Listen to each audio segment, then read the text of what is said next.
Merci de nous recevoir chez vous. Ce n'est pas pour se plaindre, hein, mais c'est connu. Les journalistes vieillissent très rapidement. C'est dû à quoi? Peut-être au stress lié à ce métier, à leur train de vie qui n'est pas souvent terrible. Ceux qui sont dans le milieu de la finance, les banquiers, les hommes d'affaires, les hommes d'État ont peut-être beaucoup plus de chance. Raison pour laquelle nous recevons sur ce plateau Toute la vérité un jeune de 64 ans, Abdoul Mbaye. Bonjour. Bonjour, Pape Sylvain. Oui, c'est vrai, machallah, vous vieillissez bien, non? Écoutez, justement pour évacuer le stress, parce qu'il est également très important dans la vie d'un financier, d'un banquier, il est également très important dans la vie d'un Premier ministre, il est très important dans la vie d'un opposant en Afrique. Et pour évacuer ce stress, je m'efforce de faire du sport et c'est probablement ce qui me maintient. Oui, le père Keba Mbaye, il est connu qu'il était passionné de tennis. Il était passionné de tennis, il fut ensuite passionné de golf. On connaît moins évidemment ses premiers pas de footballeur, mais il a laissé un passé d'encadreur, de manager de sport. Et c'est par le football qu'il est venu d'ailleurs, dans le management du sport. Écoutez, moi, le sport que je préfère, c'est le football, mais je ne le pratique plus, bien évidemment. Et aujourd'hui, après avoir fait du tennis d'ailleurs, comme le père, je me suis mis au golf. Donc une trajectoire qui ressemble à la sienne également en matière de sport. Oui, golf. Homme d'affaires, je disais, banquier, homme d'État, directeur général BHS, Banque de l'Habitat du Sénégal, Banque sénégalaise, sénégalo-tunisienne également, à la direction, et puis Attijari Bank Sénégal, premier chef de gouvernement sous Macky Sall. Oui, c'est ça le parcours très rapidement. Premier ministre du Sénégal le 3 avril 2012, vous avez duré 1 an et demi. À la 17 mois, très exactement. À la primature, beaucoup vous voient comme surtout un homme d'affaires et non un politique. Vous comparez même à Mamadou Lamine Loum. Après la primature, beaucoup de Sénégalais rêvaient de vous voir poursuivre votre carrière, disons, de diplomate pour vendre la destination Sénégal ou bien représenter ce Sénégal dans des institutions financières internationales. Parce que votre parcours, toujours, vous êtes passé par l'Université Cheikh Anta Diop de Dakar, mais aussi la Sorbonne, l'école des hautes études de commerce de Paris. Ça pouvait vous mener, pourquoi pas, au FMI. C'est dommage, non, de faire de la... Je vais vous étonner, Pape Cher, mais je n'ai jamais été un homme d'affaires. J'ai essayé de l'être. Ah bon? Mais je suis d'abord un fonctionnaire international, puisque mon premier métier fut d'être agent de la Banque centrale des États de l'Afrique de l'Ouest. Et d'ailleurs, je suis arrivé à la Banque de l'Habitat du Sénégal un peu par accident, sur le chemin, sur la route du Fonds monétaire international, où je devais me rendre en juillet 1982, sur décision des autorités de la Banque centrale. Et c'est à ce moment-là que les autorités de mon pays m'ont demandé de venir assurer le redressement de la Banque de l'Habitat du Sénégal, qui à l'époque se trouvait en difficulté. Donc je suis resté fonctionnaire de la Banque centrale en mission auprès du gouvernement du Sénégal pour des missions d'État, disons. Des missions d'État. Des missions de redressement d'établissements bancaires, puisqu'il y a eu d'abord la Banque de l'Habitat du Sénégal, puis la BIAO du Sénégal, puis la Banque sénégalo-tunisienne. Et c'est à ce moment-là que j'ai commencé à, disons, travailler pour mon propre compte, puisque j'ai pris ma retraite anticipée de la Banque centrale et j'ai continué d'assurer la direction générale de la Banque sénégalo-tunisienne. Je suis devenu, comme vous le rappeliez tout à l'heure, presque par accident également Premier ministre de la République du Sénégal. Et autre surprise, j'ai renoncé à une fonction de grand commis de l'État également dans une institution internationale pour privilégier d'abord le travail à la tête d'un club de réflexion dans mon pays, puis ensuite une carrière politique qui démarre. Premier ministre, on peut être Premier ministre par accident? Je dis Premier ministre par accident parce que je n'ai pas cherché à l'être. Je me suis impliqué, c'est vrai, dans une campagne plutôt, dans un soutien, sans jamais avoir recherché ou demandé une contrepartie à cela. C'était une manière de récompenser la famille Mbaye pour son soutien au candidat Macky Sall. Non, il n'y a pas eu de soutien de la famille Mbaye au candidat Macky Sall. Il y a Abdoul Mbaye, tout simplement, qui, à un moment donné, a considéré qu'il devait aller un peu au-delà de la critique habituelle de salon très chère aux intellectuels sénégalais. Au Sénégal, on parle plus de l'ancien directeur général de Orange, Cheikh Tidiane Mbaye, que d'Abdoul Mbaye, comme souteneur du candidat Macky Sall. Non, je ne pense pas. J'ai été largement plus impliqué que lui dans le soutien apporté au candidat Macky Sall. Ok. Oui, quand on parle avec Abdoul Mbaye, on est toujours enclin de parler de sa famille. Vous le comprenez également, ça? Ben oui, je l'accepte et je m'en réjouis à la limite, je m'en honore. Et être le fils de Kéba Mbaye, c'est quoi? C'est ça corse les choses, ou bien c'est quoi? Ça donne quoi? Être le fils de quelqu'un. Écoutez, personnellement, je considère cela comme un gros privilège. Comme un gros privilège parce que... Vous ne le subissez pas? Non, je ne subis pas. Je l'accepte totalement et je m'en réjouis. Pourquoi? Parce que simplement, et je le lui ai dit souvent, paix à son âme lorsqu'il vivait encore, en le remerciant de nous avoir donné un modèle de vie, un modèle de comportement social, un modèle de carrière à bâtir par le travail, par l'effort et non par la triche, un modèle par les priorités qu'il donnait à notre vie, s'occuper d'abord de l'éducation de ses enfants, s'occuper de sa famille, etc. etc. Donc c'est un gros privilège que d'avoir un guide, d'avoir eu un guide de cette qualité, de le garder encore aujourd'hui comme guide. J'ai l'impression qu'il me surveille. En préparant l'émission, naturellement, j'ai relu cette fameuse lettre. La lettre, vous étiez adressée vous-même. Exact. Oui, c'est une lettre qui suscite pas mal de commentaires. D'abord, est-ce que vous êtes conscient que la lettre a pu être utilisée par d'autres qui se sont mis à la place du fils de Kéba Mbaye dans leur fonction? Écoutez, d'abord, j'ai conservé cette lettre pendant près de 25 ans, sans jamais la montrer. Et c'est seulement au moment de sa disparition que je l'ai rendue publique. Bon, personnellement, c'est une lettre qui a guidé non seulement mon travail, ma carrière professionnelle, mais c'est une lettre qui, au-delà de ça, d'ailleurs, est une véritable leçon de vie. Et je me vraiment réjouis de l'avoir fait parce que presque tous les jours, ou alors au moins toutes les semaines, je rencontre des Sénégalais, des Africains et parfois même des Européens qui y font référence et sont heureux de l'avoir lu, me disent l'utiliser comme repère, me disent également l'avoir imprimé, photocopié et cela ne vous rend pas beaucoup plus prévisible.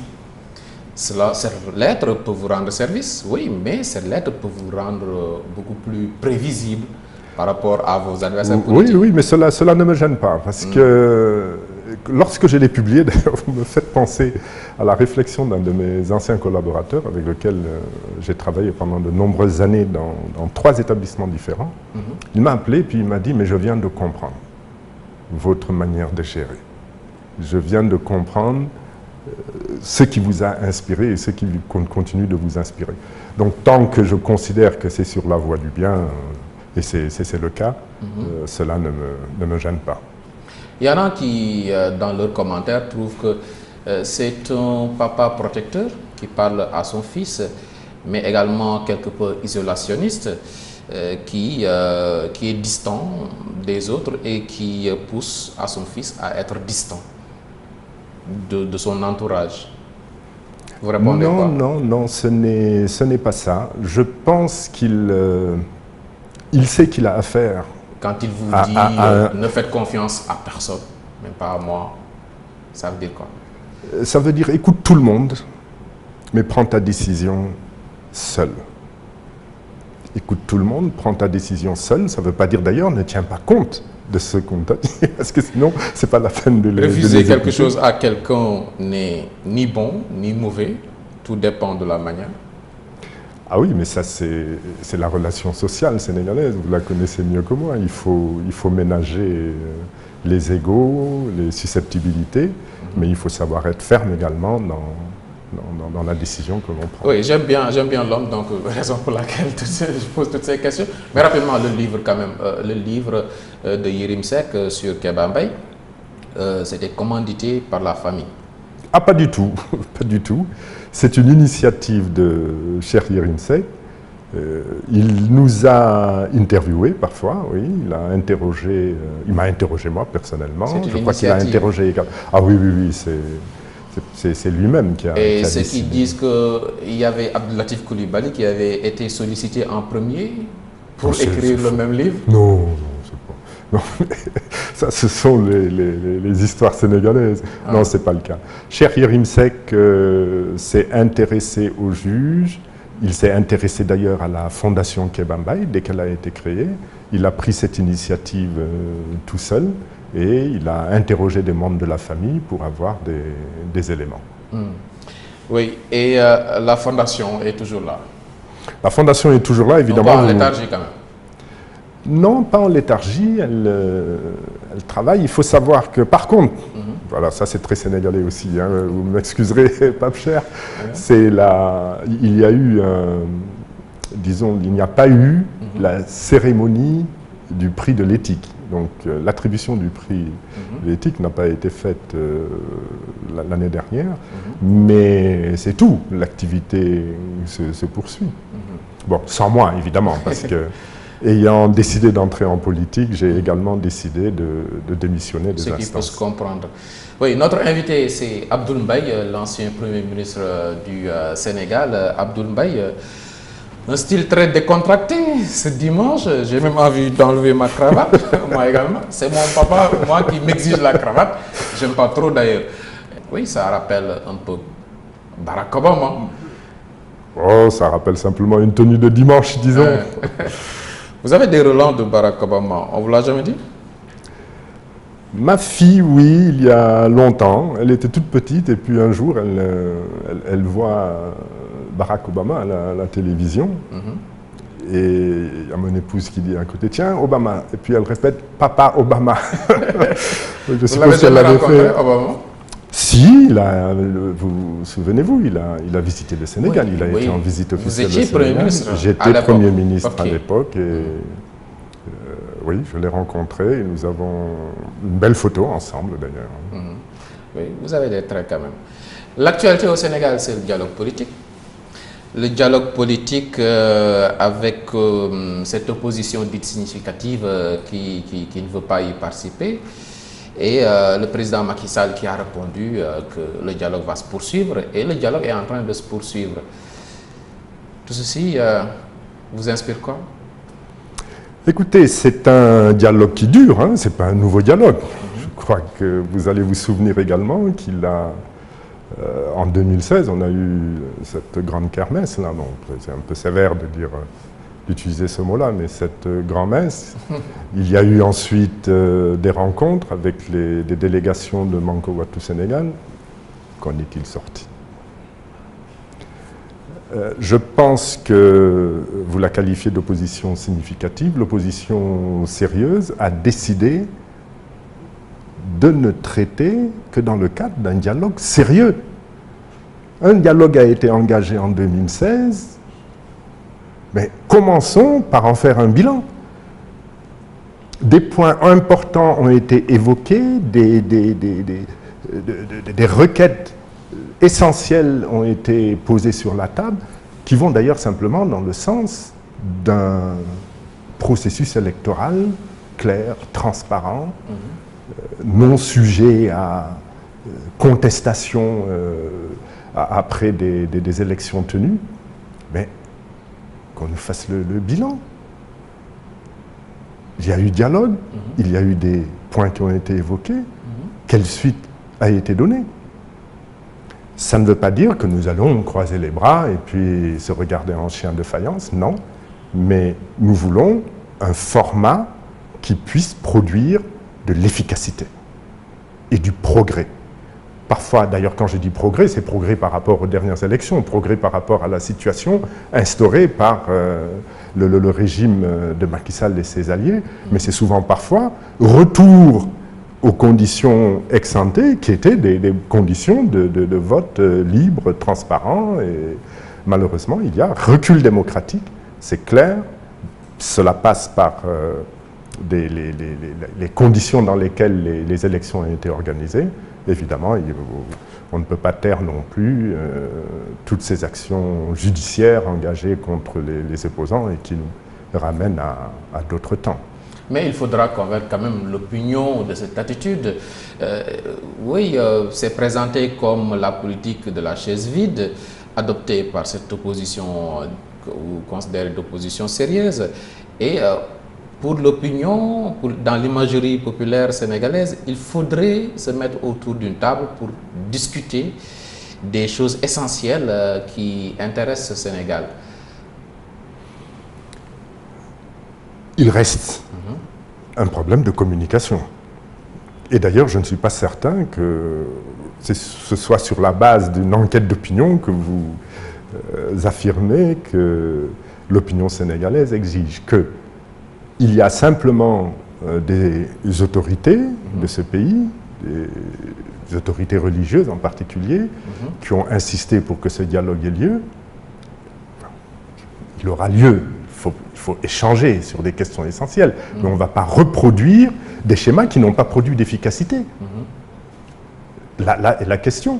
Donc il faut trouver des formules qui peuvent permettre d'obtenir des résultats. Parce que quand même, appeler à s'asseoir à une table, vous vous êtes déjà assis face à une personne ou des personnes qui ont prouvé qu'elles ne tiennent pas compte de vos requêtes, de vos soucis, qui font tout à fait le contraire de ce que vous recherchez, ça veut dire qu'il y a un problème. Je vous pose une question.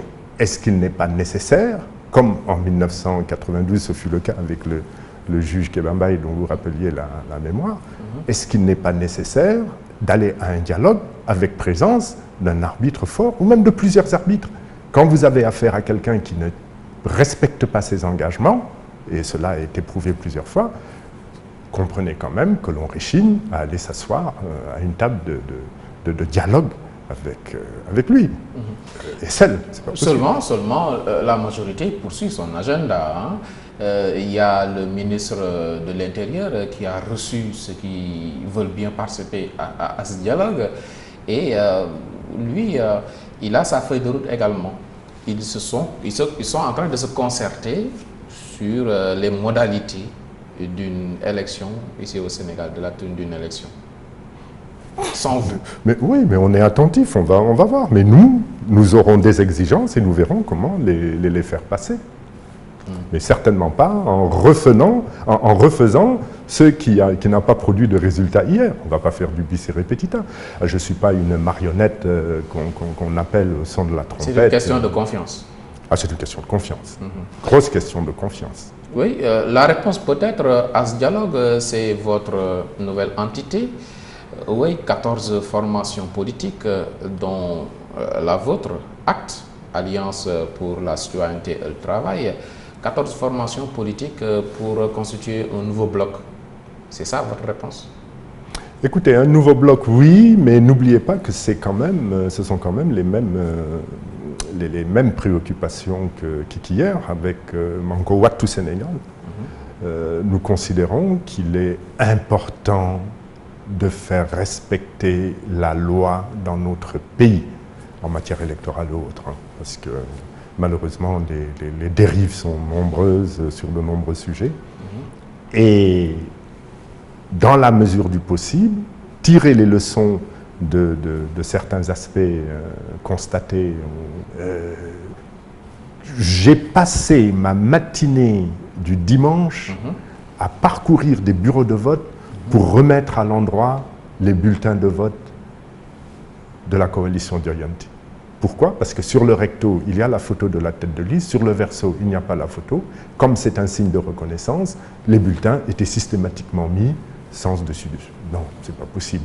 Il y a des points techniques importants qu'il faut revoir, et il y a des questions essentielles qui sont liées notamment à l'accès aux cartes d'électeurs par l'ensemble des Sénégalais, et notamment les primo-inscrits, parce que nous avons alerté les autorités, y compris les autorités religieuses par une lettre en arabe, dès la mi-2016, en attirant leur attention sur le fait que l'objectif qui était recherché, c'était de ne pas distribuer suffisamment de cartes. Évidemment, c'est ce qu'on a constaté. C'est pas le fruit d'un hasard. Aujourd'hui, il faut que, sur le plan technique, sur le plan de l'information donnée aux Sénégalais, on arrive à permettre à qui veut voter de voter. Le problème est multiple, donc, sur le plan technique, sur le plan éthique, sur le plan de l'information, mais également par rapport à votre attitude. Vous étiez dispersé à la veille de ces législatives. Ce nouveau bloc, c'est pour éviter ces types d'erreurs, non? Non, pas du tout. Vous savez, au Sénégal, évidemment, on nous a habitués à des coalitions où on mélange les torchons, les serviettes, les chiffons. Non. Et nous sommes quelques-uns au sein de l'opposition à le considérer, nous pensons que la vraie coalition politique doit regrouper des partis qui pensent la politique de la même manière et qui conçoivent un projet de société ou des projets de société qui sont proches l'un de l'autre. Malheureusement, au Sénégal, vous voyez, c'est le cas aujourd'hui, vous avez une coalition où vous avez des libéraux, l'extrême gauche, le centre, le socialiste, etc. On est dans des logiques de partage du gâteau. Ce n'est pas notre conception de la politique. Par contre, quand il s'agit de défendre la démocratie, d'empêcher le recul et parfois même de le rattraper, parce que là, on est en situation de recul démocratique, à ce moment-là, toutes les forces de l'opposition sont concernées. Donc nous ne sommes plus dans les mêmes schémas. Tous ensemble pour empêcher les dérives, tous ensemble pour imposer un jeu démocratique ouvert, transparent, clair, mais par contre, on choisit avec qui on peut constituer une coalition politique. C'est clair. Ça fait partie des principes de l'émission. Une courte pause pour de la pub avant de revenir.